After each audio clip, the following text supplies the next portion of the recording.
another Temu haul! So this time, pang bahay serya naman ito. Gamitin nyo lang yung aking coupon or yung discount code para maka-free gift kayo. Tapos meron lang siyang minimum spend para makuha nyo yung mga gift natin. First natin is itong car-mounted vacuum cleaner. So rechargeable siya.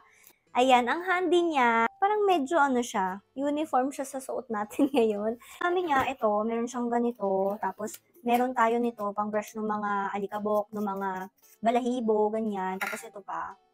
And then, ito yung niya, pang charge, tapos ito pa. Ito mas manipis, like yung mga pang reach dun sa mga medyo maliliit na spaces. And ito pa, ang dami niyang pang supsop, So, hindi pa naman natin siya nagagamit, iti-test out natin siya kung okay siya. Yan! So, para siyang strainer, lagayan ng mga anik-anik, may maliit, tapos medyo merong medium size, tapos mas malaki. Ito naman guys, pang beauty-beautyhan, kasi meron akong malaking salamin, pero hindi ko naman siya madala kapag ang liit ng bag ko. So, yan, kumuha rin tayo ng salamin.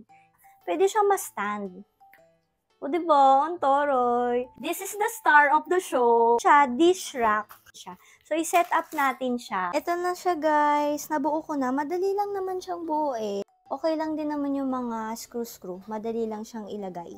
If ever gusto nyo ng free gift, ayan, lalagay ko dyan yung aking coupon code. I-type nyo yan dun sa Temu app nyo. Don't forget, gamitin yung coupon code. Let's go!